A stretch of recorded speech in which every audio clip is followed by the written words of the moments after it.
All right, so welcome to our second Public Housing Task Force meeting here at Community Board 7. My name is Polly Spain. I'm one of the co-chairs of the task force here. And have my other co-chair, my colleague here, Seema Reddy. And so we're just gonna go around the room and introduce ourselves so you know who the board members are and who the TA presidents are that are representing their sites. So we'll start with you. Hi, I'm Minna Elias. I'm a member of Community Board 7. Oh, I'm Julia. I'm a new resident in 72nd Street area. Rosalba Rodriguez, council member, Philippines office. Angeline Monroe Mayo, resident, PSA 6 community officer. Resident at Dallas. Deborah Troria, VP at Hope Hills. Ramona Minor, president of the hostel. Cynthia Tibbs, president of Worcester Brown Spence. Victor Gote, Vice President of Shore Bar Stones. Hi, Bernice Tillery, President of Wise Rehab. You got a title. Tell us your name. Joshua Tillery. Tillery. Tell us your title. You're the, even I forgot. Sergeant. Sergeant, yeah, welcome. Hi, good afternoon. I'm Jennifer Malsby. I'm a member of Community Board 7. Ira Mitchnick, CB7. Beverly Donahue, member of Community Board 7. Seema Reddy, also CB7. Gwen Halbron from State Senator Eric Botcher's office. Everyone, I'm Teresa, and I'm from Majority Leader. I didn't hear you. I'm from Majority Leader Sean Fraser. Oh, Sean, okay, good to meet you. Okay, awesome. Thank you. Yeah. So we brought the agenda up on the screen and then a lot of you have the hard copy. Okay, so we're gonna begin with just some reports and updates with the resident association leaders. Because since the last time we met, things have changed. Some of you have had meetings, some of you haven't had meetings, etc. So we kind of just want to be on the same page, everyone, to see where we're at, okay? Because you have a lot of important issues to deal with, okay? So, Ramona, I want to start with you, if you don't mind, from the hostess. Thank you. Yes, well, actually, we really don't have an update or anything. I mean, but we dealing with actually, worse the problem than when I was here before. Mhm. Just for Anderson, there was a big flood in the building today. Management and night employees feel they don't have to answer to Mhm. the resident association so that we could go to that resident and help them out. So it always looks like we're not doing anything no more. Because they walk around with attitudes, they put the wrong group in the building now on Mhm. purpose Mhm. that we had before, it had the room for certain things that were going on in the building. So of course, they have it back in the building. It seems like there's a big retaliation Mhm. with housing workers Mhm. and some of the residents. Mhm. So that's where we at this point. All right, so what I wanted to ask you, have you gotten any phone calls, text messages, or anything from the NYCHA PACT real estate team since the last time we met or the last meeting that I know I attended? And I just want to stop for a minute because we forgot to announce that this meeting is being recorded. So I just want to have it on record so everyone knows that. All right. Have you had any phone calls, text messages, emails from the PACT team? No, I have not. Okay. And I thought that was kind of strange too, but I Mhm. just left it because they were acting like they were so, and Mhm. every time you turn around, they were calling you and asking you, could they help you do something? Could they have a meeting so far, Right. whatever. And no, we have not received any of that. And no further inspections. I heard there was an inspection, but we don't have the paperwork. I don't know anything about it. Mhm. They never let me know when they were on the premises. If I chose that I wanted to walk through this inspection. Right. And, no, So do you have like an estimate? Because you said you heard. So do you have like an idea according to what you heard as to when someone may have visited Well, that site? there was a The email that I did receive, I think that I was here last Yeah, last meeting, I yes. can't look it up right No, now. no, I I will look remember, it yeah. up. Mm-hmm, And they were supposed to come that day, that Mhm. whatever. They didn't follow up that they were on the premises and that if I Mhm. wanted to right. go around with them on the whole, so they didn't follow me anything. So Mm. I haven't heard anything or even know what they found, Okay. you know, Right. just they supposed to have did the inspection. Mm-hmm. Okay, okay. Hello. Can you just introduce yourself for a minute so we know who's Hi here? folks, my apologies for my tardiness. My name's Hannah. I'm with the Office of Assemblymember Michael Asher. Mm-hmm, Pleasure to be here with you all tonight. great. And we have our other board member here. Shelley Fine, Yeah, how you doing? okay. And Leslie, I know you just walked in. We just started. Can you just identify your name and which building you represent The Vice President at 120 West 94th Street, and your name? Leslie Costa. Okay, great. Just for the record. And this meeting is being recorded, so you know. Okay? If you want some refreshments, there's some back there, okay? And you can come up here because we're gonna kind of talk about what's going on at 120 as well. So this way you can kind of hear what's going on. Okay, Cynthia, can you give us the update? Or so, And just state your site. so I'm with Sir Brownstones, the 36 brownstones scattered from 89th Street between Central Park West and Columbus to 93rd between Amsterdam and Columbus. We had, on May the 8th, NYCHA notified me that they were sending inspectors to do an inspection of brownstones. I asked, could I walk with them? I was told my presence was not necessary. However, it's a public street, it's a public sidewalk, I can walk wherever I want to. Exactly. So, They didn't know you. they know me now. They do now. So I showed up and found out that there were 4 inspectors that came on that day. They had 4 of them on 93rd Street where we have 10 buildings. They started there at 9:30 in the morning. Mhm. By 1:30 in the afternoon, though, they were still on 93rd Street. That's how thoroughly they're going through our buildings. And my concern with the thoroughness is that they are looking for as many flaws as they can find so that NYCHA has a reason to demolish. Lisa Bovett Hyatt said at the Public Housing Committee meeting with the City Council in May that she was asked by Chris Banks, who's head of the Public Housing Committee, Mhm. if demolition is something that they are now considering. Because in the beginning, that was not a tool that they had said that they would be using within the conversions. And she replied that yes, demolition is now on the table for any and all sites that they deem necessary. This was at the city council. This was meeting. at the public housing hearing for the Okay. city council that Okay. they had.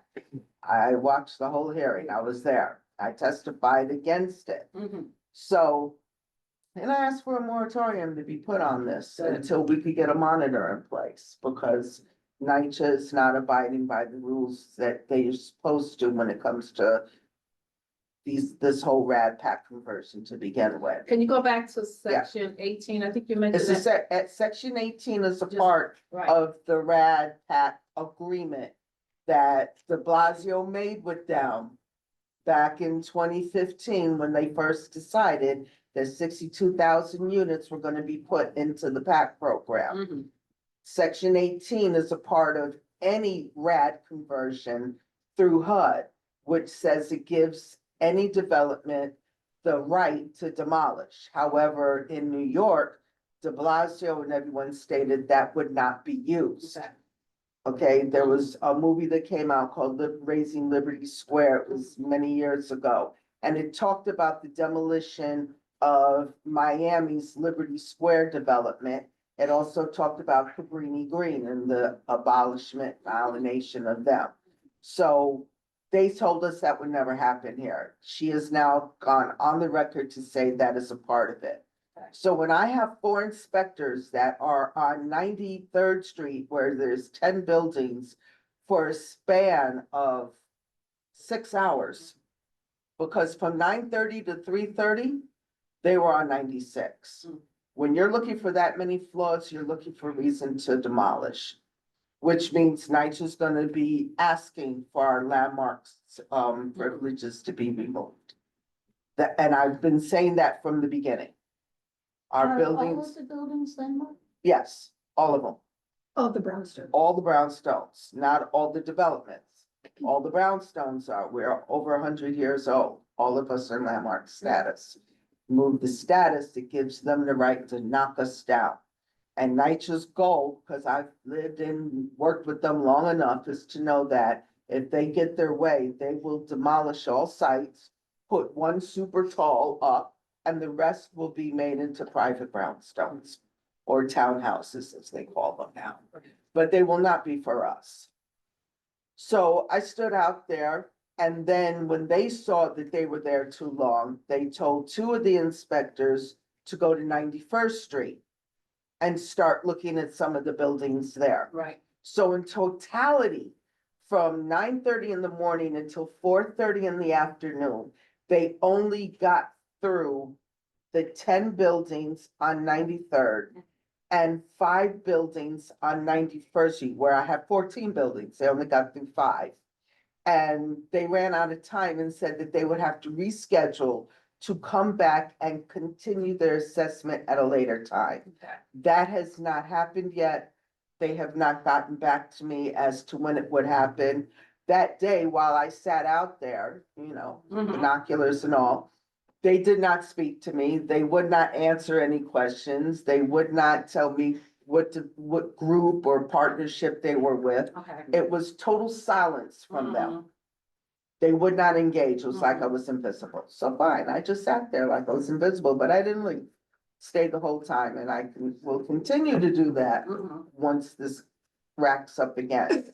Was the superintendent there? Yes, he was there. Okay, The with suit, them? because I guess they showed up that day Mhm. and they had to announce themselves. Mm. Plus, we have a roof project going on. Right, You can't get on my roofs without a NYCHA employee present. okay. Because we already have outside contractors doing the roofs on 91st Street. Mhm. So they needed to have NYCHA with them. Okay, Now, previously, I found out from my superintendent from yesterday's meeting Mhm. that they did go to DeHostos, Oh. to Miss Minor's building, When was and they did not, before they came to mine. It was, Really? I don't know what date it Wow, was. okay. We're waiting for that information, but they did go.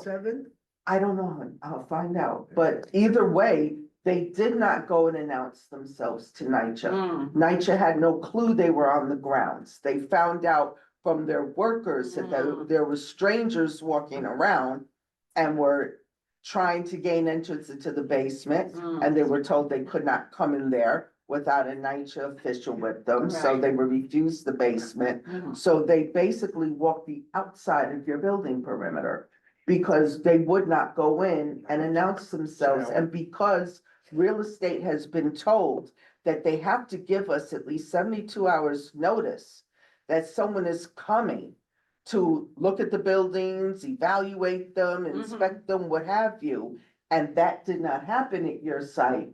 They would not go in and announce themselves because they had already breached the rules Right. that we had all agreed to at the beginning. Mm. Now, after that happened, the real estate team asked to meet with my board only. Mm. This is something they've been doing with the 10 developments that are part of this program. They have asked to meet with the TAs separately. Our argument has been if we have to pick a development team as a whole, we all have to agree as a collective as to who our management team, our developers, our contractors are gonna be. Why are we not coming together as one, have a, get meet and greet? Those of us who don't know the other presidents, because we're gonna have to work together on this. The real estate team said that they did not see that happening anytime soon, that they wanted us to meet separately. And this is a conquer and divide thing that NYCHA does. Okay, but because most of us already knew each other, we decided that we were gonna let each other know when NYCHA wanted to have their private meetings with us. We all showed up together. So I've been to her Right. meetings, they've been to my meetings, CB7 was at my meetings. All my electeds were at my meetings. They didn't like that at all.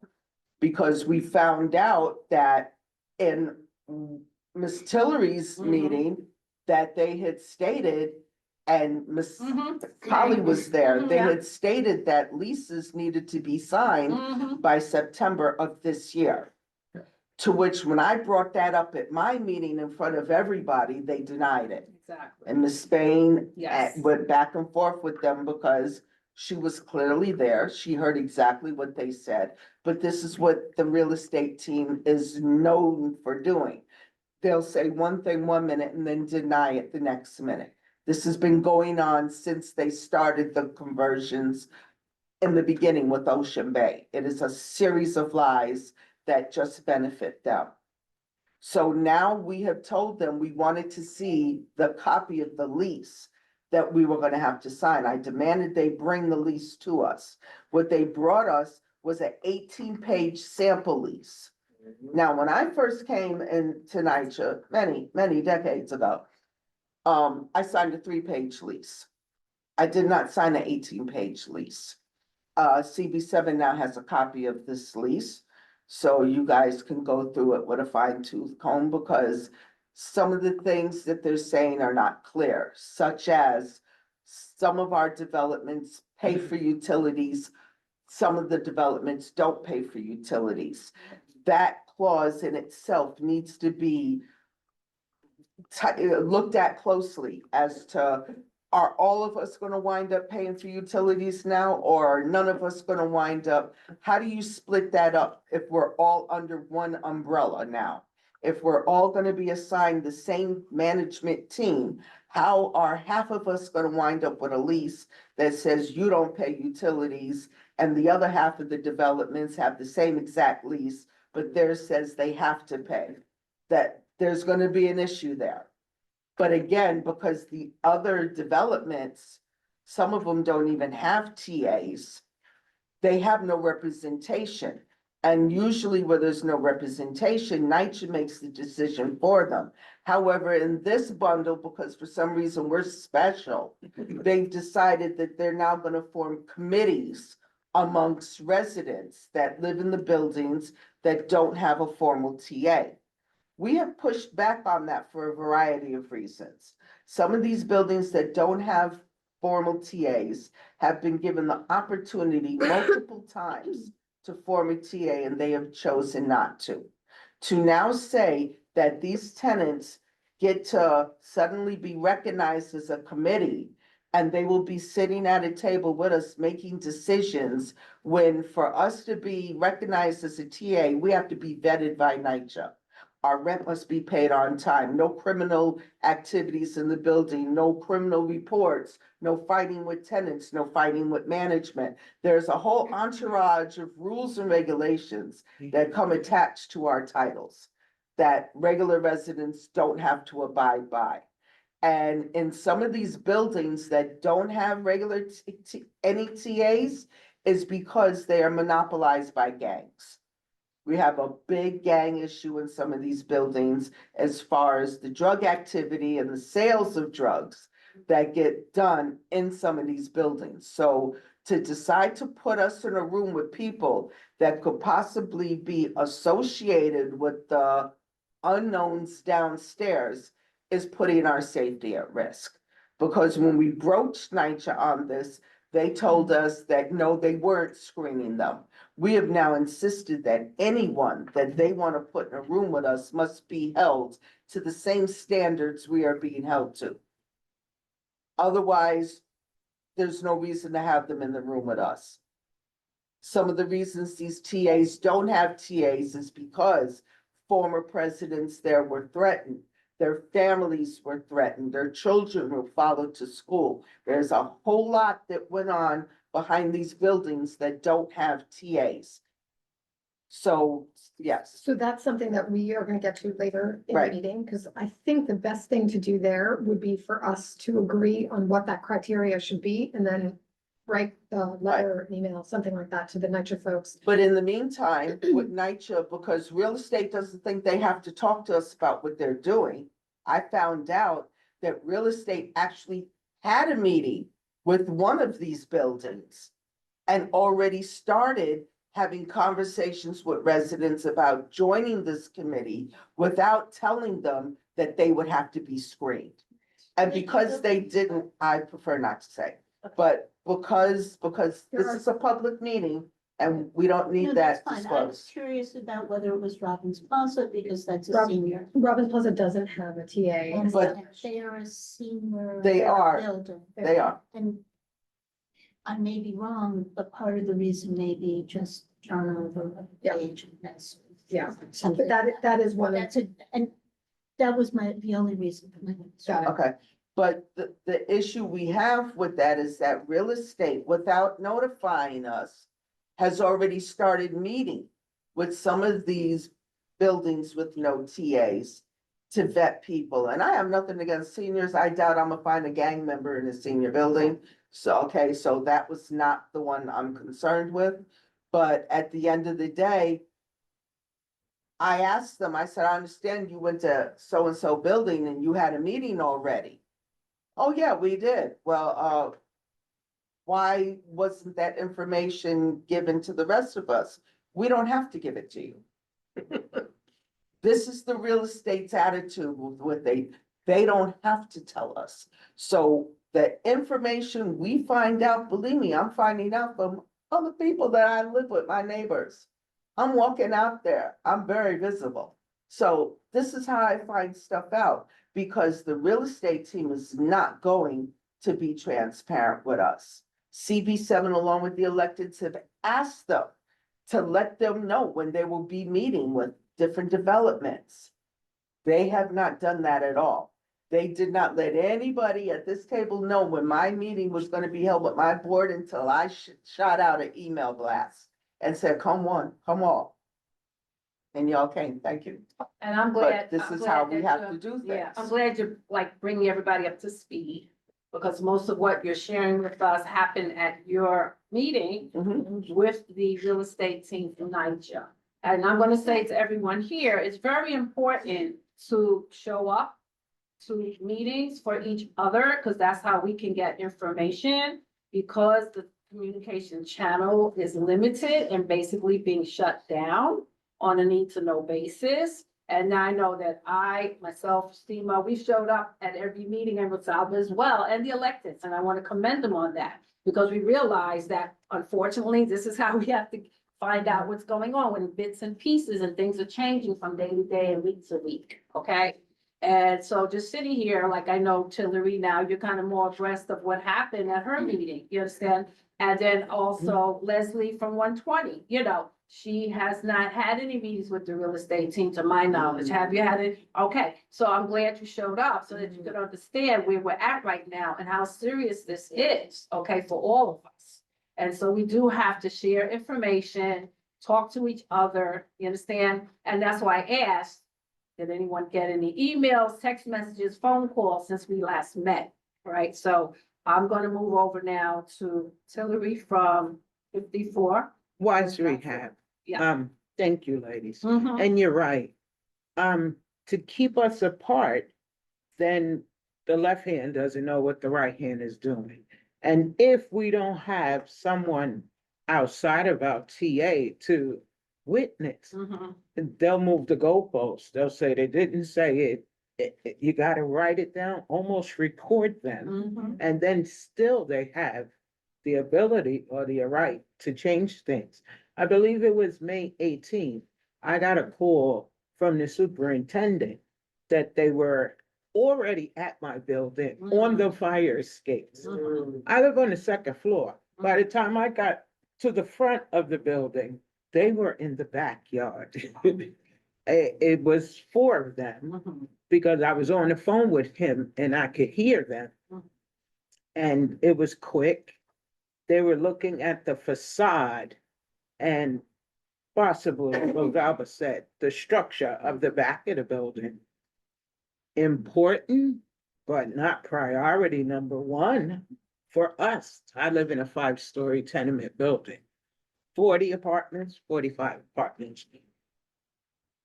I agree that if they don't tell us, they just flat out tell us if they feel like telling us.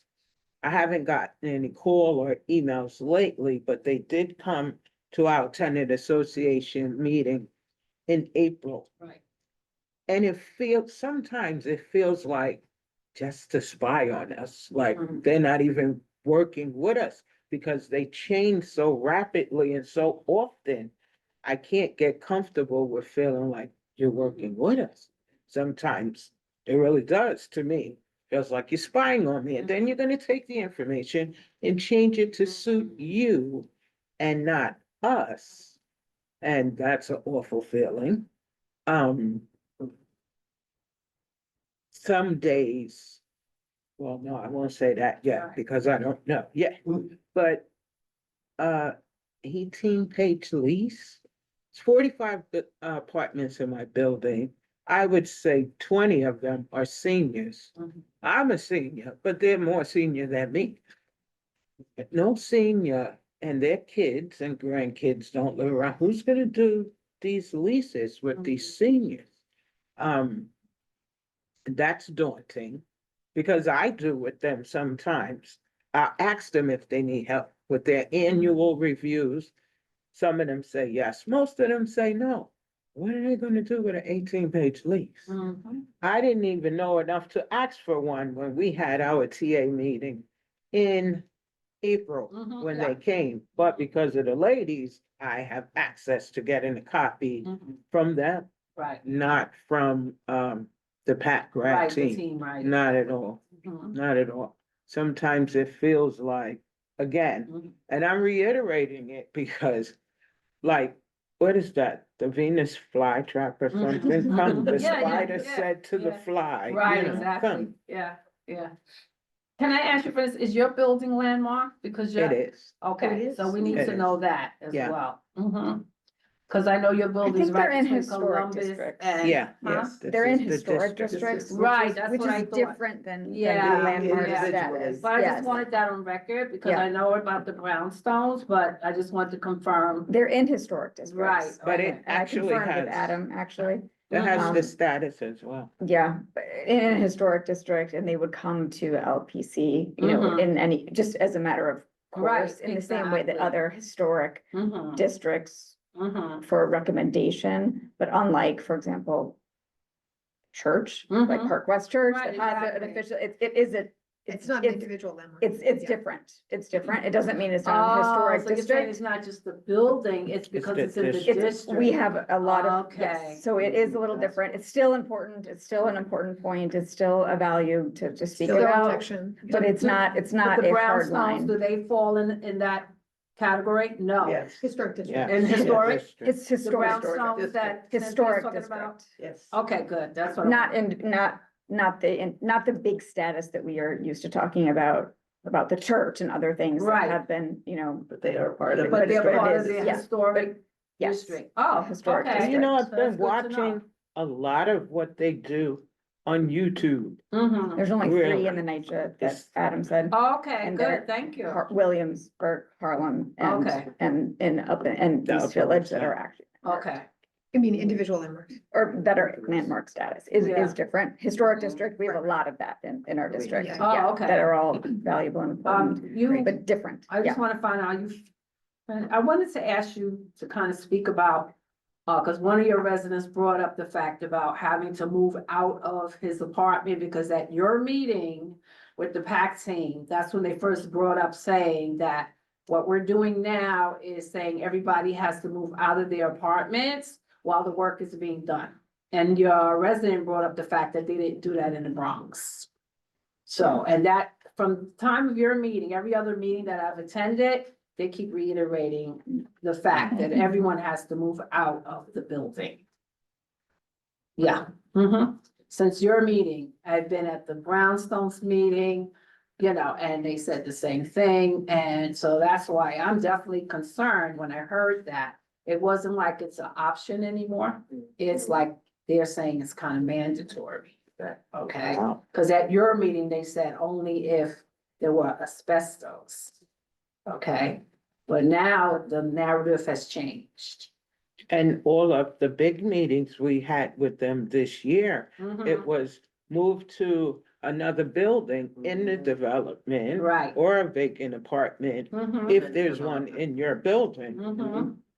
And they've been saying that for the Yeah. 5 months in 2026. Mhm. Now they're They're saying changing the totally narrative. move out. Yeah. And I did see, I don't know what her title is. Mhm. I saw her on YouTube Mhm. talking about the tear down and all of this money they're Mhm. getting infused with, separate from the PACT grad. Oh, Mhm. the Preservation Trust, is that the one? A lot of. It's either one Something. or the other. On the Mm. website, on NYCHA's website, Mm. this month, Oh. it was all of this money that Mm. they Mm. received or Mhm. will receive. And it wasn't PACT grad or the trust. It may have. There is a been the third trust. bucket. Yeah. There's some It's city called capital that is Right, being. but the three buckets aren't supposed to mix. Yeah, Mm. they don't, comp mod is under the mayor's plan. Duh. And comp mod has only been recognized for one development per borough. So in Staten Island is Todt Hills, and Manhattan is St. Nicholas Houses. And Brooklyn is Kiwanis, if I'm correct. Yeah. And the mayor Um, picked which development in each. Yes, the mayor picked which development it was gonna be. Under the mayor's comp mod plan, those are the only developments that stay section 9. Right. That money is allocated, they get a total revamp. Tenants in St. Nicholas houses have been moved out. They were picked a lot to do with the Legionnaires outbreak up there, all their pipes are being ripped out. Everything's being like ripped out back to the beams almost. Mhm. And they're getting a full rehab done. But again, this is money that was just designated to the mayor's comprehensive plan. And mostly so that the VPs at NYCHA can keep their jobs. Because their goal is to put everyone into section 8, whether it be into the PACT program or the trust. They are both section 8 programs. The only one that is not a section 8 program is comp mod, and that's only 5 developments. Holly, what I can do is talk to Adam. Adam and I are on the preservation committee and Oh, and we yes. can just be sure that we are stating it correctly, which ones are in historic district, which ones are not, which Mhm. ones are on the boundary. Right. And that could be something helpful that we could create a map. Yeah, Definitely. Yeah, yeah. just so, because there's so many different locations. I'm certain that what we're saying is not applicable to everyone, Mhm. so. I know I had a problem one time We'll with be one of sure my that we get that. brownstones, one of the Yeah. lion heads. Yeah. Fell off and it turned to just dust, so Yeah. they couldn't restore it. Yeah, And I actually had to call here and they sent somebody from Landmark Preservation up to do a whole survey about the lionhead. And that's when I found out we were supposedly landmark status, not historical. But either way, NYCHA's gonna look Yeah. to tear us down. we'll just A Okay. get that to be map sure. would be super helpful. So we're, Yeah, just that so would we help. Of the 10. have the right, The the 10 right, developments that are going through Yeah. PACT and. absolutely. So we The can do other thing that. I just want to just mention, again, the issue about moving out, because one of the things that I was concerned about, we don't have any vacancies, because they had stated that if families are moved out of their units, right, that they would be allowed to transfer into a unit within their development. Now, for instance, you have buildings that are one development buildings. There are no vacancies in her building, for instance, or at 120, Mm. to accommodate these families that would have to move out, especially if they're going to do the construction line by line or floor by floor. So we need to know, where are these vacancies that families are gonna transfer into while this construction is going on? So I asked For them, 1 second, for 3 to 4 years, we're talking Right. about. We're not talking about 12-month cycle. We're talking 36 months or more. So that's one of the questions that we need to address. Yeah. I don't mean to interrupt Yeah, go anything, ahead. but I've, Yeah. I've had a torturous morning reading block by block. Okay, oh, And, yeah. I think they have a different concept in block by block. Mhm. I'm not gonna recite it. Right. Because I can't remember all 120 pages of the Yes. document, but it's clearly a different concept Mm-hmm, that isn't fully developed. Nothing in block by block is fully developed. mm-hmm. It's basically an outline of every idea that anybody's ever had. Oh, No, okay, So, yeah. but they tend to get a little more specific in some areas, and that's Mhm. just one of the areas that have a specific chapter on, so Mm-hmm, I think it would, unfortunately, I don't think I can remember everything, and I'm not sure everybody here has had a chance to read it today. right, So yeah. that'd be good for the next meeting. that we Yeah, will- totally, yeah, totally. Yeah, Yes. Mhm. I asked them about the vacancies. Cause like she said, some buildings don't have any and some of us have a couple. Mhm. In totality of the Hostos complex, that's all of the developments that fall within, under us. There is a total of 200 vacancies in total, Okay. which would mean, like you say, if they did it line by line, that whole line would have to come out. And their thing is, well, we'll just scatter them into where we have these 200 vacancies, which doesn't work for everybody because due to redistricting lines, some of these people are gonna wind up with their kids no longer able to go to the school they're currently in because they're gonna be considered out of district. Isn't that something they could get the Department of Education to agree not to require? Well, there's more to that than meets the eye. A lot of people don't want, if you are in, per se, a small building. Nobody wants to go into a 25-story, 30-story building where the elevators break on an hourly basis. So, And they're you know, not there's a even- lot of reasons why tenants don't wanna move. You also have tenants that are severely ill. A lot of them are in their apartments with medical equipment, with oxygen, with battery pack life support, just in case. To uproot a senior with that many issues and put them in a vacant apartment is not only stressful on their bodies, physically wise, but mentally, you're putting them in an environment that they're no longer accustomed to. So there should never be a reason to move an entire line, block, what have you, out of their apartments. Unless it's someone that has a compromised immune system that can't be around dust and want to be moved. That's an entirely different thing. But to force people and to say that you're gonna be moved out of your home because this project's only gonna take mostly 5 months is an absolute lie. Nobody has been relocated for less than 2 years. Okay, and even though they claim you will come back to your original unit, if that unit is deemed no longer habitable, then you're gonna be forced to go somewhere else. Right, That but you should have a never be the building that's case. shut down, right? I have a Brownstones, building yeah. currently that they deem to be inhabitable. So I have one building where my residents are scattered. Some are at Amsterdam, some are at Douglas. They didn't ask to go there. They want to come home immediately. NYCHA will not do anything until this conversion happens to even consider bringing them back.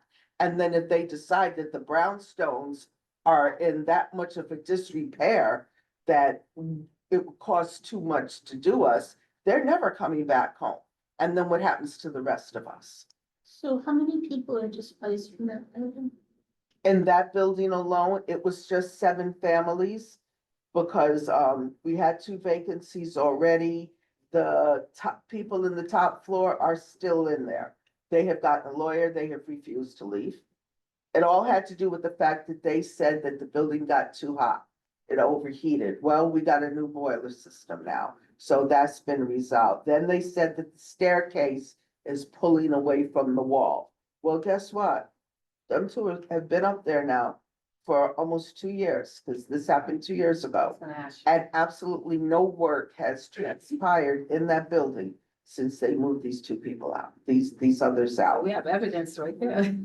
Yeah. Do have a lot. Ramona, you had a comment? You want to- Yes, I see a lot of times that, for instance, one of the residents comes up to me and says, oh my God, I thought you would have been going by now.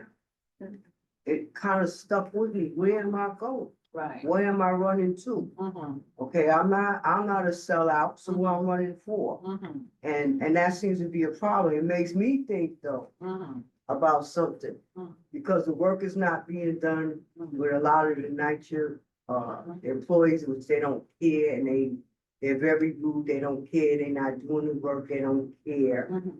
Okay, I got pictures of stuff that showed you that they don't care, right? And what about these other people that they're supposed to be having this committee with and all that? Hey, how we know they not getting sold out? How we don't know what they're offering them or promising them?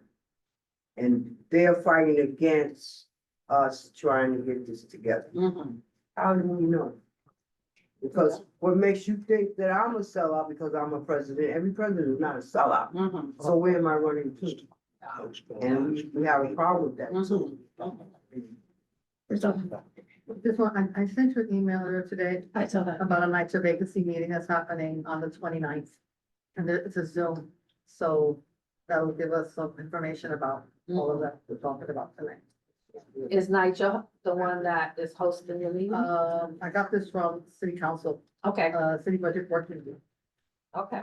I shared, so. Good. I can drop that into the one. Mhm. Uh, Leslie from 120, have you had any contact with anyone from the real estate team from NYCHA?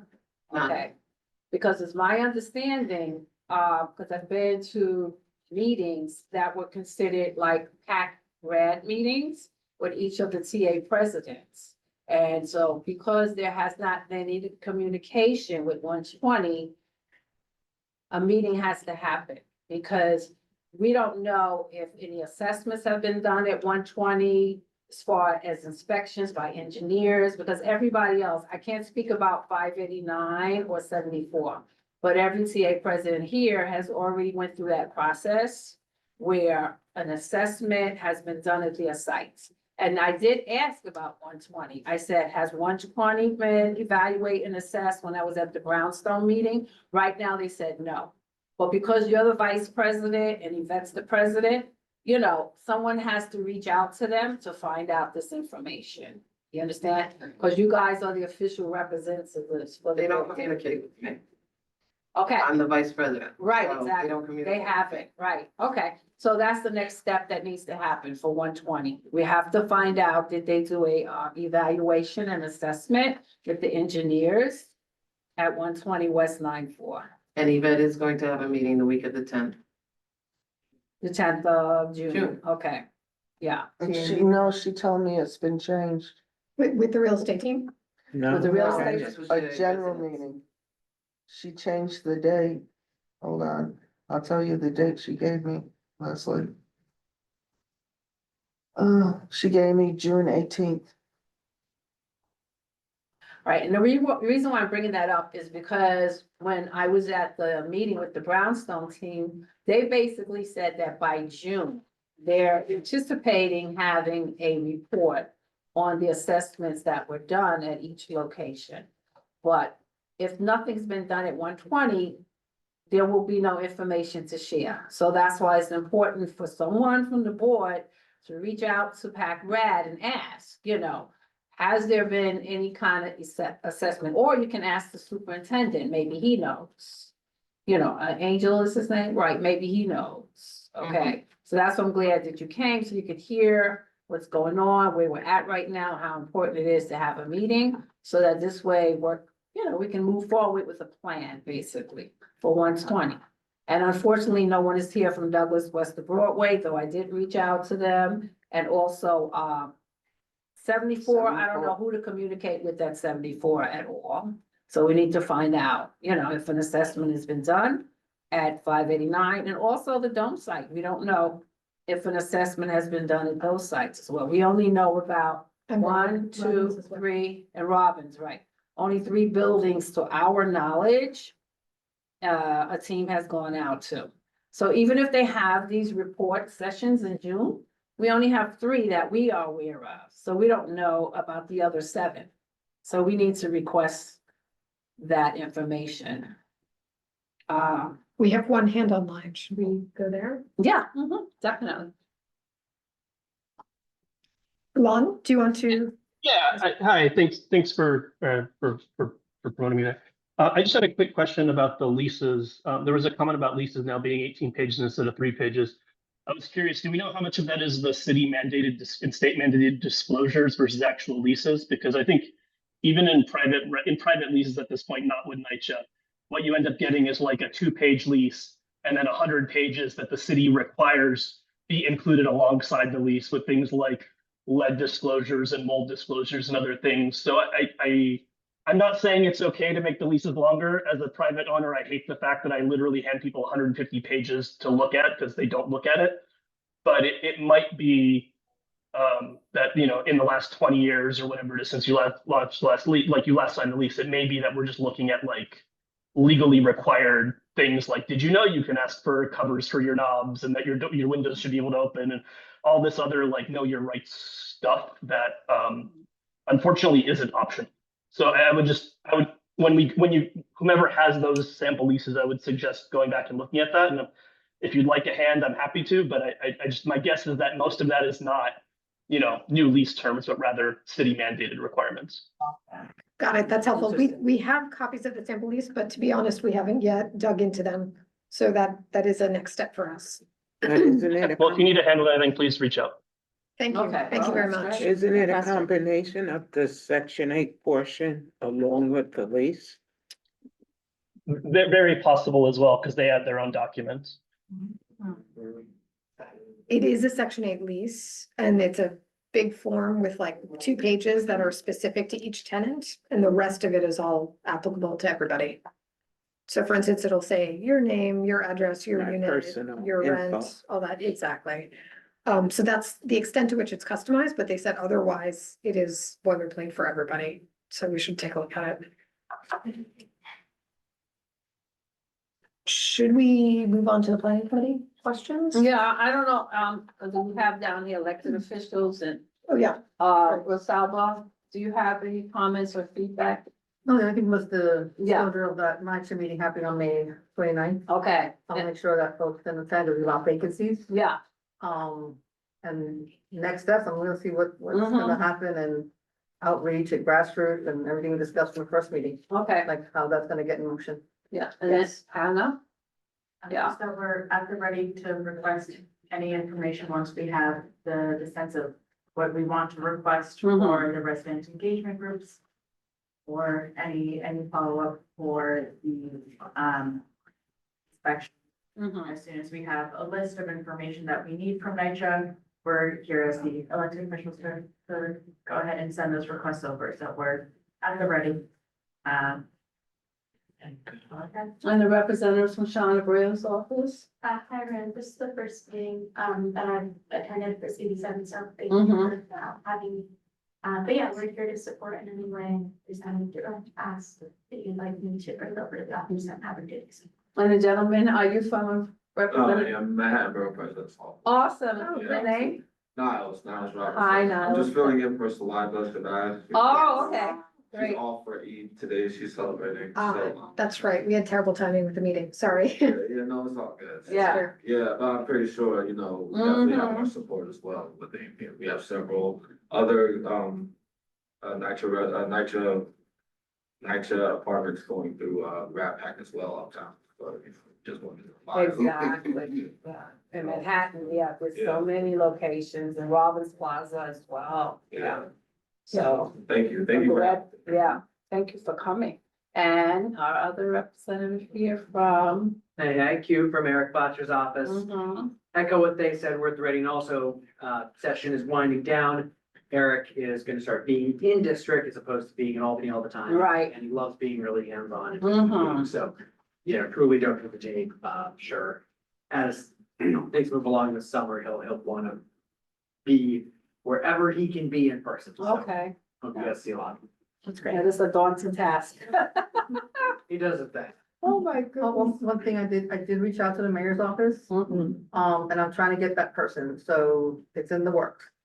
Lucy Newman? No. No, that's legally. Yeah. The Mandami's team, there's an assigned person for NYCHA, Awesome. I'm already on it, just, I should have a name Amazing. shortly. That would be And I'm amazing. asking that if they can at least come to one or Yes. be on the Zoom, whatever, Yes. but we want mayor's office presence in the Excellent. task force so they can see what we're doing. Very Yes. good. Thank you for that. We do have to go through the block by block report, because it has a lot. Mhm. Are we doing His that perspective. tonight? or- No, not tonight. That's No, I was- No, no. we just I mean, got I that. think- Be here for a hot seat there. I think it takes multiple readings to begin to digest it. Yes, no, I It's- tried looking It's at an it and entire it was supermarket intense. plus Costco plus. No, it's a lot to digest and, you know, and that just came out, so we Yeah. kind of put that in the WhatsApp channel. Yeah, so that this way everybody has a link, they can read it. So we're gonna go into the PACT review Yeah. committee. So we were at a meeting, actually, with one of Cynthia's meetings, where the NYCHA real estate team started talking to us about how the process would work in terms of the resident review committee, which is a step here you see in phase 2. And it brought up a bunch of questions, as Cynthia sort of already introduced. What they told us is there's going to be, so there are 10 developments that are going through this cluster of PACT conversions. There will be 5 representatives from each of the developments, totaling 50 members on the committee. What they said to us is they propose that each development gets 1 vote. So all those 5 people, I guess, majority rules in terms of what their vote is, and then out of the 10, the decision is made, and it's And what? substantial decisions. It's about who the developer, manager, team will be, how certain design decisions are made, et cetera, et cetera. So the first question was, there are I forget, 3 or 4 developments that don't have Right. TAs established. 4. 4. Mhm. Can we just run through those? So it's Robbins Plaza, Right. Robbins Plaza, Dome Site, Dome Site, 589 Amsterdam, 74. Has unrecognized president only, no board. okay, got it. And Douglas West Broadway does have a TA. Yes, they do. Okay.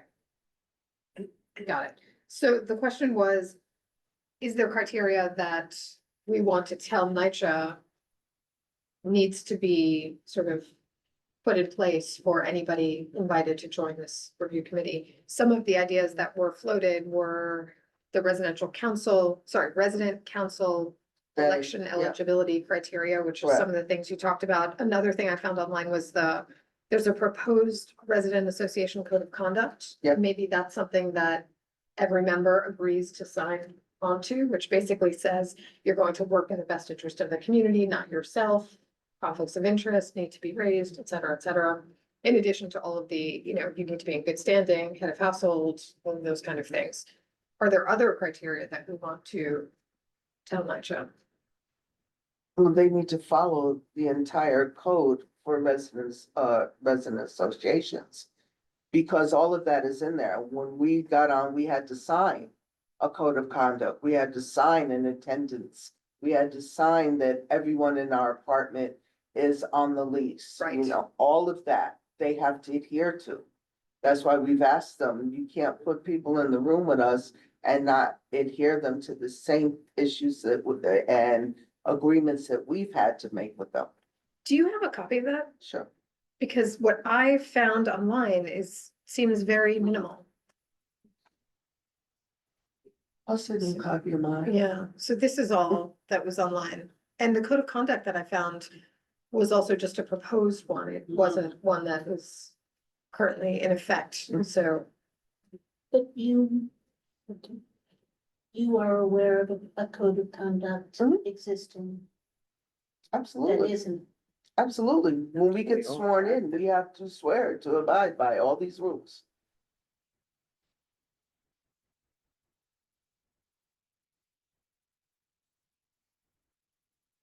So we go back to the PowerPoint. Okay, anything else? Just those 2 things? I mean, those 2 things are extensive. Okay. Then the question becomes, how, do we have any requests feedback on how the committee should function. Because they had a whole idea about each development gets one vote. Is that how it should be? Just for argument's sake? Do bigger developments, meaning with more residents, get a bigger vote? No. No. No, it should actually be, unanimously done without it should be, if six of us vote one way and four vote the other. Yeah. Because you're putting tenants in a room with us that don't understand how their buildings work, how they function. How their boiler system works. A lot of tenants know none of this stuff that we are required and already know. So, it should be that, those of us with the most experience already know what we need for our buildings, so our decisions should be considered first. And again, it should be unanimous. Majority rules, because you're not gonna get 5 developments or 10 developments to all vote the same way. You make it 5, you won't get 10, especially when 4 of them are oblivious as to what the main things. You're gonna put people in a room that's gonna say, well, in my apartment, I want this done. Right. Okay, they're not gonna say, well, we need to make sure that the doors are secure and gonna lock.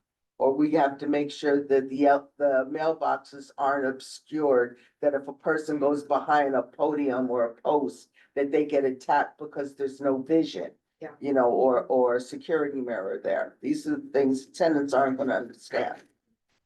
And this committee is to choose before the choice for the developers that. The committee is only for the vacant of the buildings with no TAs. So, is this gonna be going on around or similar to the time where we're trying to choose the developers? Cause doing so many things at one time doesn't work either. Well, this is what we've been arguing about with them. Their concept is that they're gonna hold all of this separately.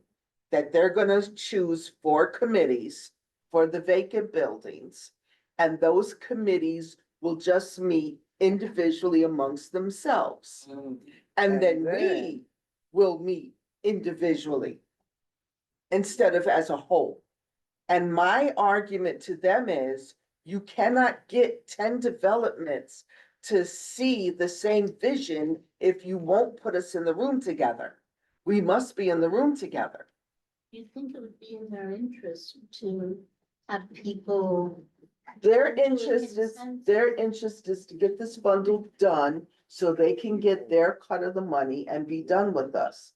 They don't care about us. If living in NYCHA, they don't care about us. Yeah, we do. And if they're, But it's not just a developer, it's a developer, it's a management company, and it's a contractor. but you're not, all 10 developments have to choose The same one, So if you're not in a room together, how do you persuade each other? which is what we've been arguing with them about. Yeah. That's exactly what we've been arguing about. We can raise that. So that's the ask Yeah, that we need. so to far I have put on each development paper. gets 1 vote. Yeah. There, it should be majority rules. I think we got a raised hand on mine. Oh, Mhm. and That's so the meeting of the committee must be together. Oh, Yes. yeah, totally, yes. Any other considerations? Leslie, any comments or recommendations as far as the formation of the committee and the structure? and how Oh, it yeah, should look? you're right, let me, I do have an observation that in 120, there are 1-bedroom and studio apartments. There's not a lot of that in NYCHA across the city. I don't know the statistics, but just off the top of your head, most of the apartments are either 2 bedrooms, 3 bedrooms, okay? So if you decide that you're going to clear out an entire line, where are those people going? Exactly, They're not going to any development that's anywhere nearby, exactly, because these apartments don't exist. exactly. 1-bedroom apartments are unusual in NYCHA. Yeah, absolutely, you're right. Yeah, So absolutely. Ms. Quinones, you have a question? First, good evening to everybody. How's everybody? I hope everybody's good. But what Yes. I would like for this committee to do is remember that nature makes up rules as they go, without us at all. And that has to be, really looked into. Um, you said you found online, uh, their rules and their regulations. It's actually not the real rules and regulations. I know Cynthia will definitely give it to you because she has everything. But we have to remember that this committee has to be on alert because they're doing everything that they can. Even the mayor, look at the money that the mayor has put into PAC and RAD. Even a lot elected officials, there's a lot of things against us, period, point blank. And that's the truth. And so we have to keep fighting, for to be heard. And until we get rid of decop and the top of nitrous management, because they're way too heavy up there. There are people making money doing nothing. We have to look into this. There's so much fraud and stuff going on. That's why people don't even want me around, because I tell it like it is. But the truth is, we have in this committee, if it's really for the residents, y'all got to be on top of stuff. All right. Because they change things every day, rules, regulations, all that. But what we have to do is make sure that we do our homework when they do that to see if that is legal. So, I just wanted to give you a little bit of input. I am having my town hall. I hope that y'all attend on Saturday. This is for all residents. And what I'm trying to do is make residents stay together. Getting the residents together is everything right now. We are a little city, and if we stick together, we can run things. And so my job right now is to school people as much as we can. We have a good panel, even Cynthia's on the panel, but our job is to educate the residents on how important they are for these decisions. It can no longer be just the TA presidents, and all TA presidents are not down with this. Some got brought off. So look at that. Look what this guy did. Punch a goddamn senior. Come on, it's getting out of hand. You can see the writing on the wall. Who got paid and who's not getting paid. You can see it. You ain't gotta tell nobody gotta tell you. You can see it. It's out blatant. It's in your face. So, I appreciate this committee. Really, I really do appreciate you guys trying to do the best that you can for the NYCHA resident.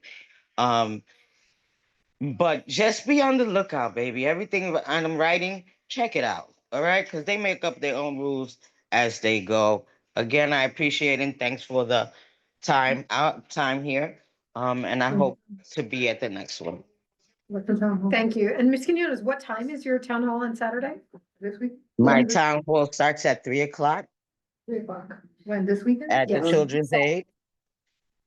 Oh, at Children's Aid, got it. May Yeah. 30th. What's Yeah. the May address? 30th. And it's for everybody, all developments, everybody. And this is the first one, but we're gonna keep on doing it until the residents get together and start fighting back. Because it's not only our fight, it's not the TA's fight. It's the residents that have to get on board. The residents have to speak. If they want something, they want something. That's fine. We're not saying that we're right. We're saying that you have rights to fight for. So if you don't want PAC and you don't want red, that's your right. If you want PAC, if you want red, then again, that's your right. Nobody can tell you different. But all we're here to say is that you have a voice and it should be heard. Point blank.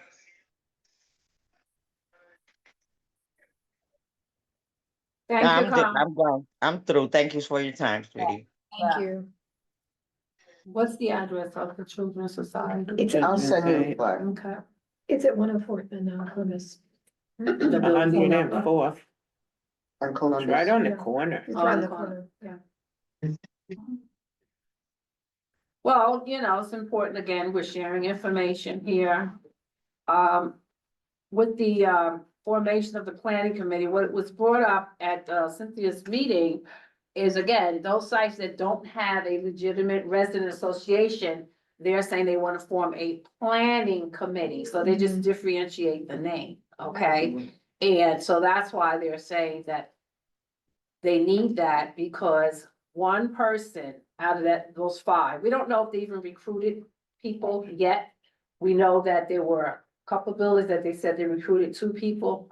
So we don't know what that figure is. I think that, you know, you guys should determine what that looks like, to be honest with you. That's why we're asking you questions now. Because you guys have the right to express the framework that you feel comfortable with, you know. And it's very important for individuals who are going to be selected to be vetted, okay? And you guys spoke about that already, and we have that down. So that's why we want to discuss how these planning committees should be formed. Because as Cynthia said, they have no clue, you know, And- about how systems run. So, you know, you're already operating from a place where these individuals need to be, in my opinion, some kind of training session first. Because there's certain technical language that people are not gonna understand. Maybe a standardized tool Yeah, that everyone can exactly. agree that at least Yeah. is going to capture the right framework. Right. For like, and then maybe like a rating tool. Exactly. Where everyone can agree upon, you know, that these are like the 5 buckets that we are going to evaluate as, Exactly. you know, this is what we're looking for in a partner. Mhm, And these are the 5, mhm, these are the 5 rating systems. We're gonna say Right. agree, not agree, maybe, you know, mhm. like very important, not important, something that Yeah. is, because it needs to be frankly, just like the feedback should be, a 3-page lease should be a 3-page lease. Mhm. We don't really need to be prescriptive on what it needs to say. It needs to be the same. Exactly. And so, and that's the same for the giving everyone a diagnostic, like some type of tool Mhm. that everyone can agree, all 10 can agree to. That Exactly. this is the tool that we want to be used, that we will, every person who sits on that committee Mhm. will be having to turn this in, and this is what we're looking for. Right, And so right. you can editorialize, but Mhm. at the end of the day, Mhm. the tool will be what is used.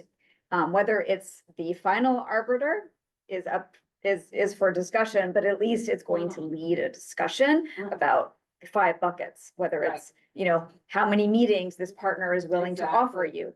You know, contractually, this one's going to offer only 3, this one's gonna offer only 5, you know. Exactly. Where is the meeting location? You know, what, you know, all these specific things that we can hammer out and put on paper Mhm. about best practices, and you can say, then you can use them. You Well, one know, of the things that they did say at Cynthia's meeting is that they would be willing to meet here at this physical site at the community Mm. board. So that's something that we Yes. can, put on the table, okay? They also mentioned a facilitator of some. Oh, yeah, they said that they, would be willing to bring in an outside facilitator, you know, to kind of guide the meeting, but you guys need to have control of the meeting, not NYCHA or the real estate team. And in order to do that, that's why we're kind of like brainstorming here and now to kind of figure out what that should look like. but the meetings are to select the outcome. And that's- And so, you know, like the tool could be something that everyone agrees upon, that there's like this tool that is used. Oh, no, totally, yeah. And then therefore that tool becomes your standards, For us. you know, for you to say, Right. these are our standards and this is how you rate. Mhm. These are our priorities. I mean, Mhm. you may have 10 priorities, you may get 6, and that may be okay. You know, and so you have to decide which is okay, but at Mhm. least it's a tool to facilitate. So Right. you know that you mean business, but these are our priorities. But we've also asked them Yeah. repeatedly to give us the list of prospects, those that have already filled out the REFI, the proposal to be a part of us. They refuse to give us that list. Well, that may or may not be important at this point, and this is, I mean, I think it is important to do research when that time comes, you know, but like, maybe thinking about like, what do we want? We want a partner that's going to be accessible, available, that But has the good problem with standards, that- you know? Okay, and this is the problem with Yeah. that, like we said at my meeting. Yeah, NYCHA has been the number 1 on the worst landlords list for 3 years running. I have seen the list of the current developers, Yeah. the current contractors they use, the current management team they use. If you are the worst landlord, who do you think's gonna be on your list? Slumlords Are Us. some of the And worst. that's all Sure. it is. It's one of the Sure. worst. And this is my argument with them, because I've done research Mm. and come to find out what NYCHA has done is they've taken teams of developers that have racked up so many violations under one name that they reopen under Sure. the same name with the same dirty people. And because they don't think that some of us have the common sense to actually look these people up, I am finding that from this multitude of lists are the same bad offenders over and over again. So to me, it's important because when NYCHA decides to say, okay, here's your list, you got a week, Yeah. Then okay? you have at least enough information. to I make a already decision. know, Yeah, because no one's gonna expect us to vet all of these people. But because I've already gone through the list since last year sure. and found multiples that have not only reinvented themselves once or twice, but 2, 3, and 4 times. And they're all on this list. Same bad players. So they're just recycling them. And that's the problem I have with this. You can't expect a good group to come out of someone who doesn't even present themselves with more than an F rating. I think And they just haven't thinking about told just us. how do you get, so you're gonna have a ton of data. And to make that data meaningful to the 10 of you is going to be hard. And so you're gonna have to pick and choose how you approach that. It has to be very systematic, so you can actually digest the information, because, violations alone from a numerical standpoint may or may not be, depending on the scale of their project, you may say that there's probably something, quantitative that we can drill down. I'm just thinking, if we think about it, to drill down and say, if you have 100 buildings and you have violations in 40% of them, that's maybe different than if you have 1,000 buildings and violations in 20 of them, but it's still the same numerical number. Do you see what I'm saying? So like, just unpacking all that. Not all violations are equal. And not all violations are They, equal. they Yeah, actually put yeah. different, Department of Buildings puts in one set of violations, Yeah. HPD puts in another, DEP may have another, and go on and on. But most of them have systems of classifying violations as well. So, for example, one of the points I made in a different context is like the church, West Park Church, is that if you don't file something in year 1 and you don't file in year 2 and you file in year 3 and don't file in year 4, 5, that's one thing. But it appears as a violation each time, and it runs up a huge amount of fines. Whereas there might be an actual very hazardous Yeah, violation that's much more important. that's much more you know, important That's more than meaty as not opposed to, yeah, filing a piece of paper that says there's no problem. So you gotta see what the violations actually, But it will be are- just a hard thing to do in a short amount of time. and some of, you know? and if you look at the public advocates list of 10 worst every year, there are some people there that are really bad. There's some people that are really, really bad. Including the public advocate. And then some of them actually are HPD's squad that they send in when there's a building that's in bad shape, and they get stuck with everybody else's bad violations. And you have to look at who's who. Yeah, but NYCHA doesn't fall into that category. They don't Yeah. have 301 complaint numbers. So you're not Thank gonna you. find that history that you're requesting, and that was one of the questions before. When Wise was going through the conversion, it's no longer NYCHA, it is property, but it's now being managed, but yet you still cannot call You still can call 311. 311. So maybe that's something else to touch on, as far as how their complaint system. And how do we find out like what's happening, because they have their own system, and that information is not shared. That's only NYCHA's privy to that information. Yeah, And they're the one that made the determination, and it took so long for Wave Press to come in after Cornell Pace, right? Like more than 5 years, so it doesn't apply. I know all that, and so it just does not apply with NYCHA. and maybe Okay. that's a request for data, But you know? And only Yeah. from the NYCHA's complaint system, where the residents call 718, right? And like you said, like, how do you determine what's what? They have it online, it's real time, the complaints, and which is why we tell people to call the hotline and make the complaint, so that it does register all these concerns, but a lot of folks do not. And every time they come in about a problem, it's not called in, oh, but I called management, or sometimes they get, they tell them call management between the hours of, 8 and 4, because they're gonna address the issue during that time, but the problem doesn't get resolved, Well, right? So then the 718, the tenant still continues to call finally, but then it gets closed out and the work is not done, Okay, but well, there's no breakdown. let me ask you a question then. If NYCHA has a violation system that is peculiar and unique to every other city agency, how do they actually manage? I know you're gonna answer that. I know the answer, but how the hell do they manage this? They don't. That I said I know the answer. Yeah. Cause that's what all these hearings that we've had, like those big annual hearings where you hear all of these reports coming out, oh, you have X amount of heating issues, right? And it's across the board, it's 5 boroughs, and they're large, right? And they find ways to close all these tickets out and create new tickets, right? So it's really hard to decipher the truth about. Okay, the because facts about. HPD even issues Sorry, against, one at a time. HPD issues violations against their own buildings, but NYCHA just sort of keeps it. There we are, Polices here itself. we are. Polices So are the itself. PACT buildings also in that system? The No. PACT becomes now whoever the management and development team is selected. And So- NYCHA doesn't share their information. I hear that. So if there is a problem in the building, would that show up in the 311? No, it No. goes to management. And that's not something that the Department of Buildings would have a No. record of? No. No.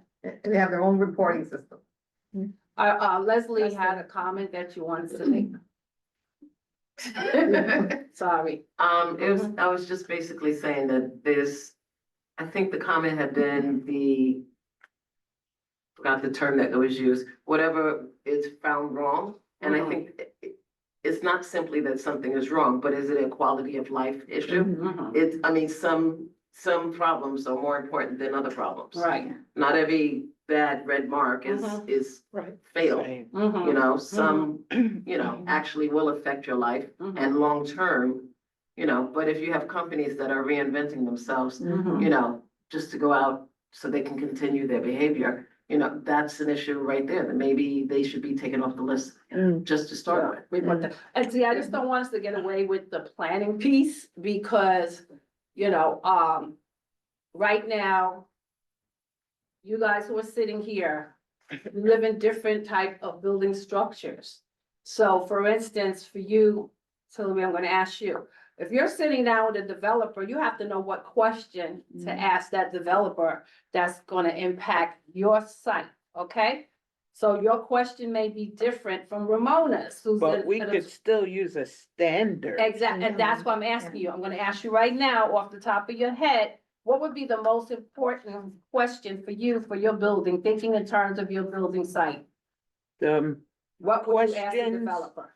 for me are the internal, the plumbing and the electrical. Mhm, But in 2022, mhm. and I said I was gonna bring it just so you Mhm. ladies will have copies.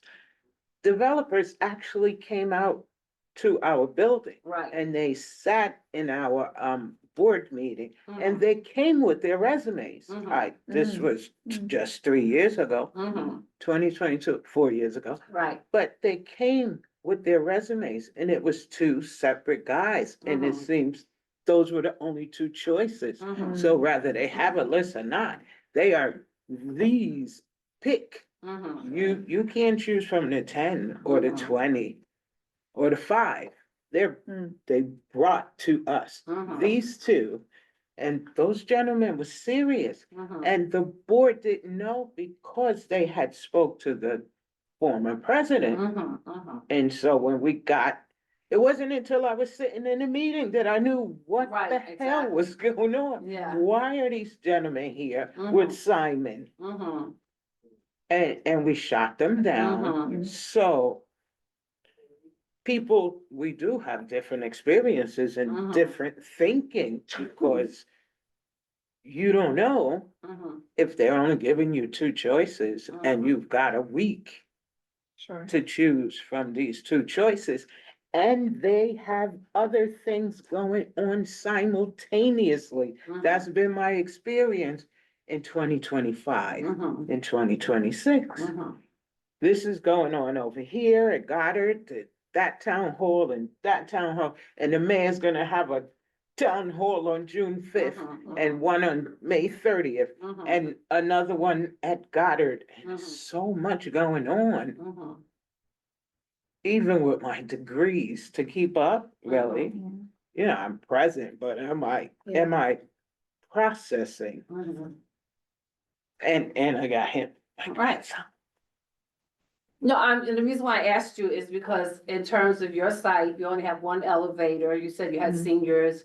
You want to make sure there's accessibility issues. So I think what really needs to happen for everyone is to really think in terms of what questions you would ask the developer right now based on the needs for your site. Because every site is different. So I'm gonna ask all of you to think in terms of that right now. So I think we need to craft some kind of framework, okay? Because right now we're kind of flying blind. We don't have feedback on the assessment report, okay? But let's just say, and I'm just gonna use your bullet for example, let's just say the report comes back. Fire escape, needs to be repaired, redone, et cetera. You know, I'm just throwing stuff out there, okay? And, you know, the report comes back, okay, we did the assessment, et cetera. We find certain issues with the fire escapes. We may have to replace the fire escapes or the elevators, all right? Because mostly everyone has plumbing issues, electrical wiring, et cetera, okay? So those are the major issues, the infrastructure of the building. So one of the questions might be, you know, when you're doing that work, you know, give them a simulation on how they would repair the fire escapes, for instance. You know, would they start with that first?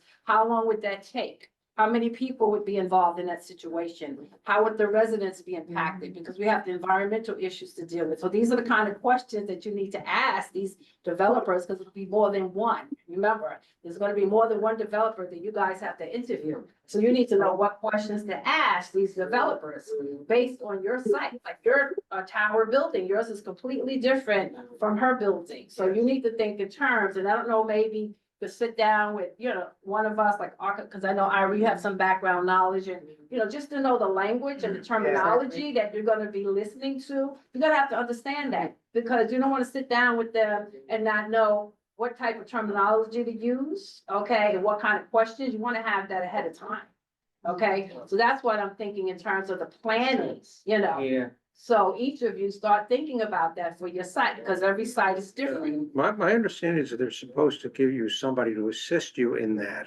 Yeah, but you know But what? the question is, what are the I qualifications believe, of that person? exactly, but the thing is, somebody that's getting a paycheck from NYCHA, number one, you know, so they're working, that's their employer. All right, whoever this facilitator company will be, they're under a contract to NYCHA. I believe in taking ownership of my destiny, because these are, you know, your homes, you understand? I don't feel that you should give over that much power to an outside entity. Start getting the information yourself, you know, doing your research, like Carmen Keona said, you know, because you need to be able to sit at the table, understand, it has to be so technical and complex. But I just feel that we need to set up a certain guide, okay, so that when they are talking to you, because they're gonna put on their best face, they're gonna tell you whatever they think you wanna hear, okay, we already know that, we get that, you understand what I'm saying? But then you wanna know what questions to ask that return to your site, okay? So when you guys do get together as a collective, you can discuss this, all right? Because you all have to agree, you 10 individuals gotta have to agree on one developer, all right? We haven't even gotten into the construction team. How about the management team? What about social service entity? It's a lot, you understand? So it's not a checklist. Okay, make a so that's all checklist. I'm saying is now you really need to think in terms of what you want and who you want for your site, and then you guys eventually can put your information together, and you'll have some experts, you know, as well. And the community board has access to elected officials, we have access to other organizations. And I believe in, it's like when you go to the doctor, you get a second opinion. You don't just, you know, take one person's feedback that's facilitating whoever they are. You don't know, okay? We need 2 or 3 to look at this, not just one. All right, that's my recommendation, all right? So, you know, that's something that I'm just gonna put out there for you guys. Paul, that goes back a step further. Yeah, You really ought to be able to interview the people who are your consultants, exactly, because That's- otherwise this is like you're all walking into a store and having to buy one piece of clothing exactly, that fits everybody, that everybody Exactly. likes. exactly, exactly. Yeah, Yeah. that's what it comes down They've to. already made the decision. Yeah. Right. Now, Yeah. when you sit down with the 2 choices, the Mhm. 2 choices have already been There you made. go, you're Yeah, absolutely okay. right, you're They've right. already vetted who they want. Exactly. This is what's left. I totally This agree is what with you. remains. That's the clearance, guys, the clearance sale. And they lied. They That's true. said as if they have all this money, like it's Mhm. not gonna run out. Right. And in May at our tenants meeting, I'm Mhm. like, that can't be possible. That's a dream. You can't start on the outside of our building Mhm. when the interior needs. Mhm. I lived in the building when they did the rules Mhm. in the last 20 years Right. and the elevators. Mhm. And we went to the weatherization preservation down the Program. block Right. and got our boilers Mhm. in the last 5 years. Yeah. So I know, because Mhm. I've been here. Right. I know we need interior Mhm. before our exterior, spend the bulk on the inside. Mhm. So the takeaway from, oh, I'm sorry. Go ahead. Another component that could hopefully make the process smoother, Mhm. decision-making period, is we've asked in the past face-to-face, how much time will we have to make the decision, and the answer is plenty of time. Oh, I okay. think, I think requesting a minimum period would be a. Yes. Yeah. Okay. Very good. And maybe it's maybe a question answer session, like maybe you meet, you submit questions based on the discussions. Mhm. And then they can come back to you with Right. the answers. You know, and that's what, if we standardize something, you can submit as a body Mhm. a number of general as well as specific questions and say, you can come back to us in 3 weeks Mhm. or in a month, take as much time as you need. And we can't make a decision until that time, so maybe even like Right. presenting a process that Mhm. you're comfortable with about this is, you know, we do a Mhm. flow chart and say, this is the process that we're comfortable with. Mhm. And they'll say, well, we need this, you know, you can negotiate what you need, but They mentioned they were gonna have the assessment reports for the leadership to look at. yeah, Yeah, this So, summer. hopefully, Yeah. that's gonna give us. that'll give a you that. beginning Point to how to Right. move forward. And the RFPs have they have already responded to like their contractual, So they sent out an RFEI. yeah, And then based on these reports, that will go through another process, sort of mini RFP process. So that becomes the scope that and the they scope. And sort then, of fine tune their bid for. and then they will have And to if I'm not respond to. mistaken, there's a walkthrough with all of those at the buildings, because they did that, and they were still in the process of selecting one of them. Yeah. And they all attend and look and see the problem as well. With bidders. Yes, with the bidders. yes, One of the yes. problems, though, is you have a limited number of qualified bidders in the city that's maybe this big, and you have the number of projects that's this big, and you have the amount of funding that's somewhere between the two, so it's like, not that I've ever done this, but I've heard of this thing called speed dating.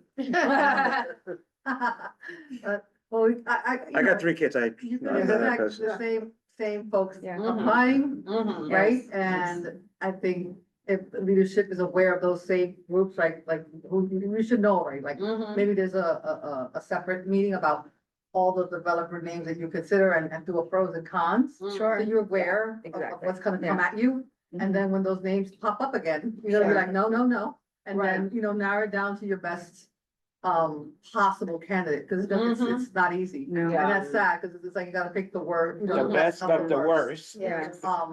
But we're all watching, so, Mhm. I mean, there's no guarantees and nothing right about now. We're just trying to do the best that we can to make sure that Mhm. Wise Tower doesn't repeat itself. Right.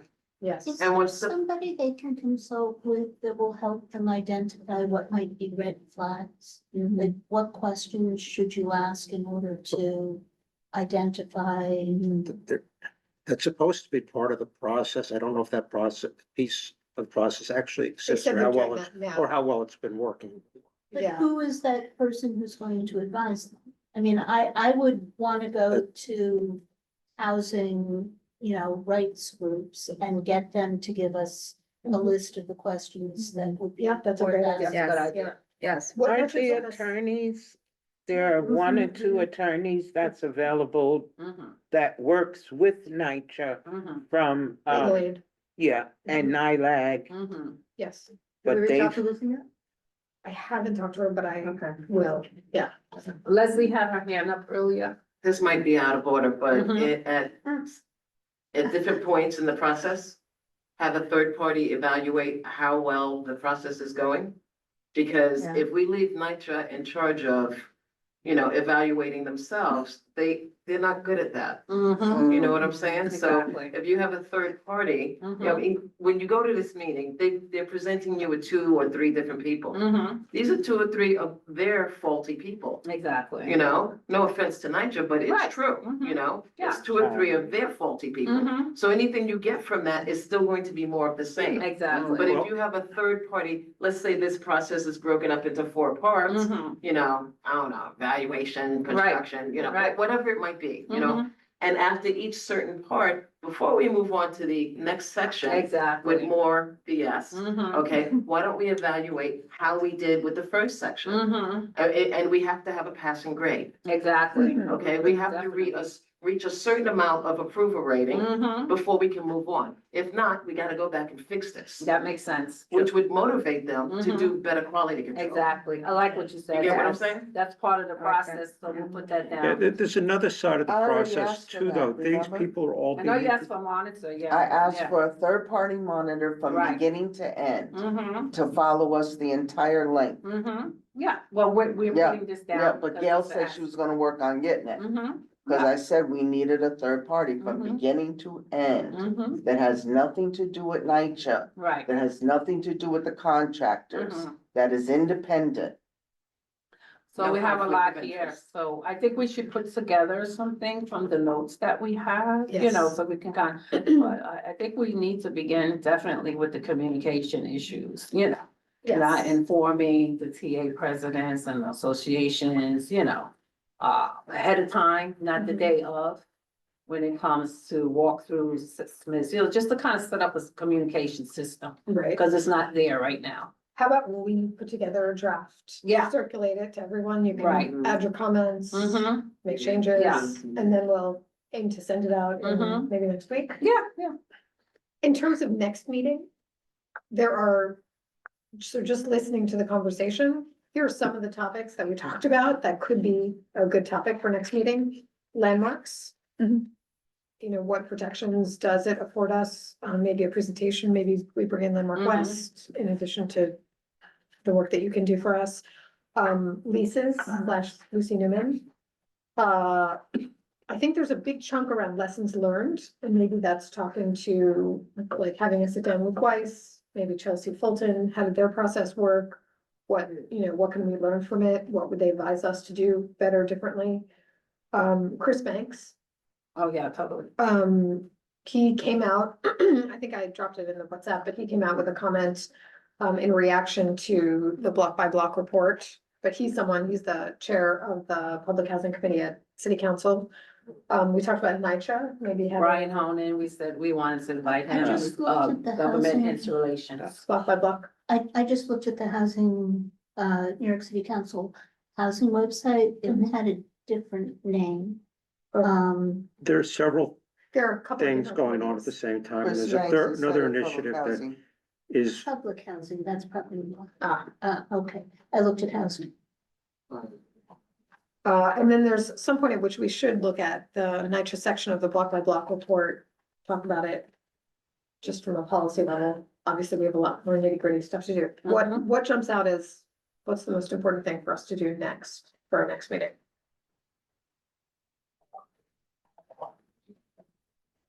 Think about it, I do feel that it's important, the landmark, We could do Yes. landmarks next. yeah, I think we should do that. Just to kind of affirm, what the status is and the sites that are under that Which particular sites? Yeah. profile. Mhm. Okay, so how about next month? Yeah, We focus on landmarks as our. Does everyone agree? Demolition possible, that's what, Yeah. with landmarks. Yeah. I think that's a good question. Yeah, the only thing I'm not sure of is with all of the confusion Mhm. surrounding these investigations of the individual buildings, Mhm. right? What is urgent? I mean, what do we know anything about the timeline for something that might happen that Mhm. would catch us kind of off guard because we're still kind of norming and forming Yeah. here, Mhm. right? I- But do we know of any decisions that are likely to have Well- implications that are gonna be within the next month or so? where we need to do something defensive. And I don't know, maybe you know. Well, actually, there's been a conversation that's been going on with Jesse and you and me and John. John, where they are doing a parallel thing that started last year, identifying a dozen community boards that have not contributed their fair share of affordable housing. And on the surface of it, there are a lot of questions as to whether Community Board 7 might be considered one of those, because we have very little land to develop to contribute new affordable housing. And that report is in process as we speak, and has a number of submission dates that are happening over the summer when the Community Board is not meeting. So if perchance Community Board 7 or any of the adjacent community boards are identified as those dozen boards that the city is going to look at, that reshuffles the cards in ways we do not know at this moment, both the positive or the negative.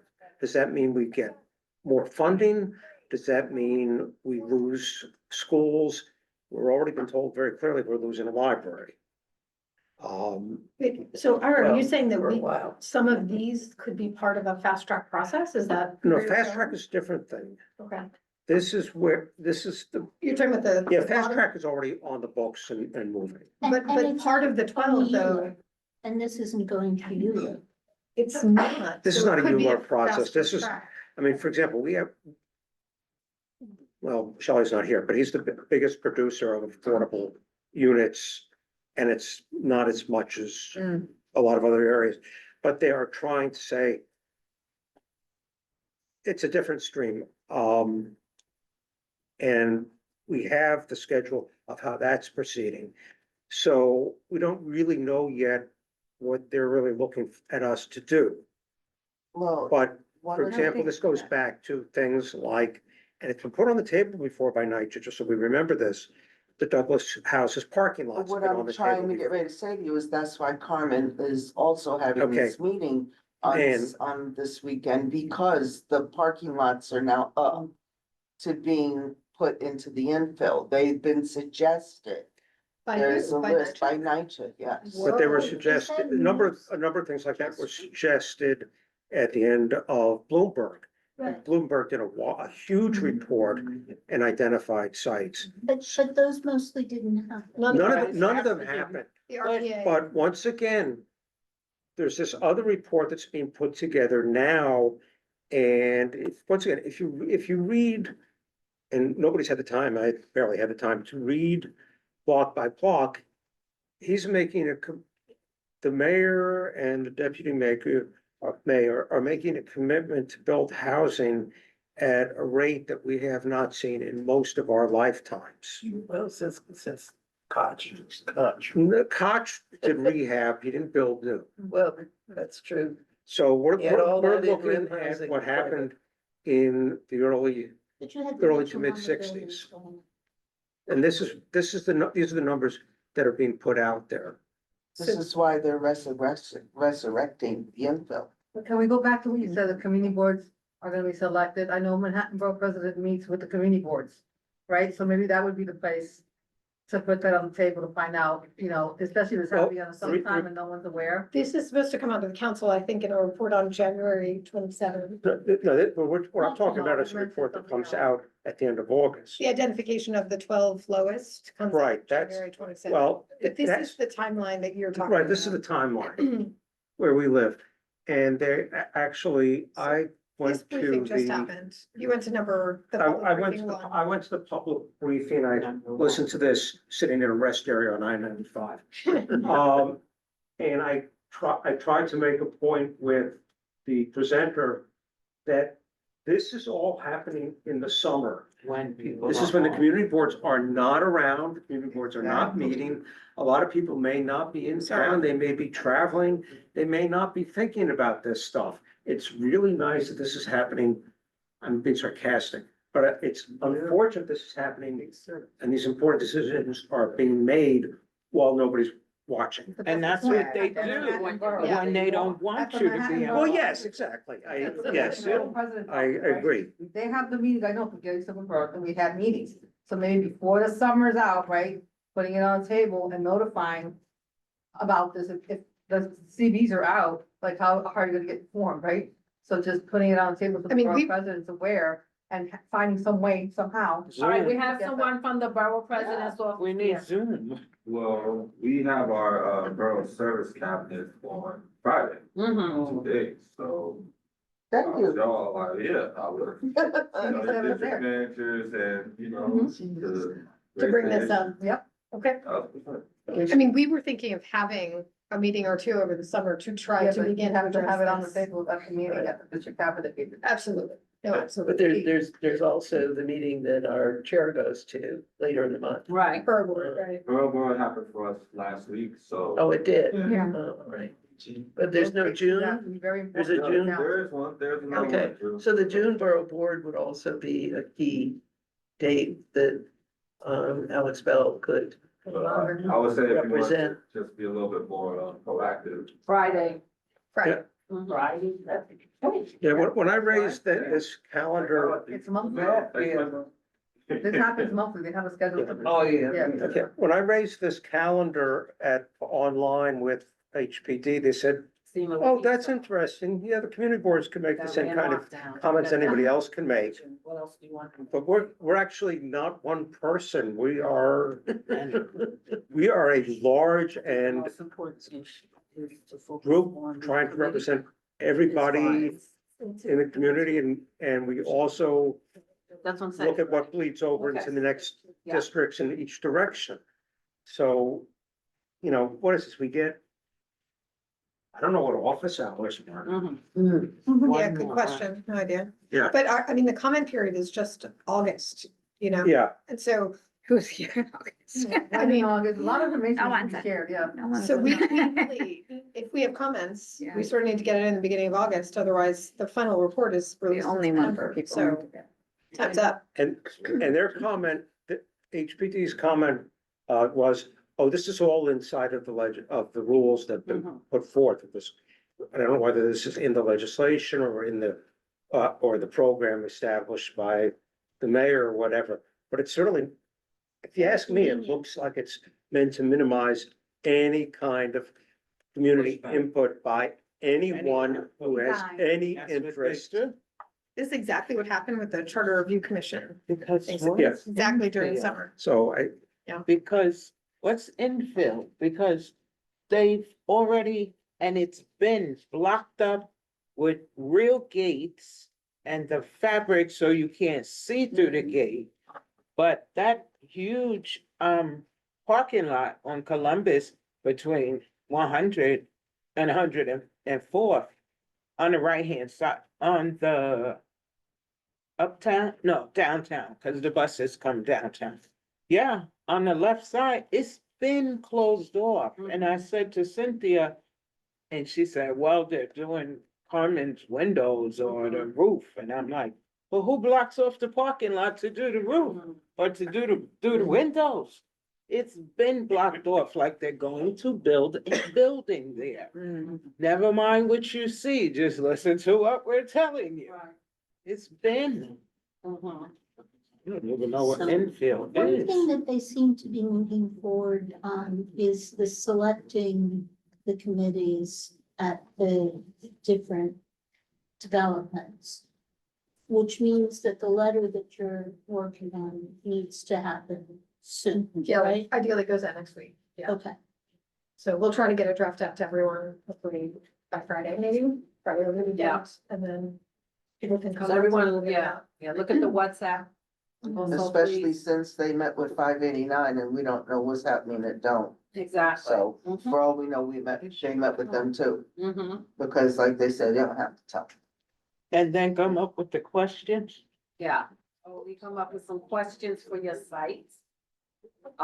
That pertain to, you know, your needs, because we don't have the needs assessment anyway, we don't have that right now.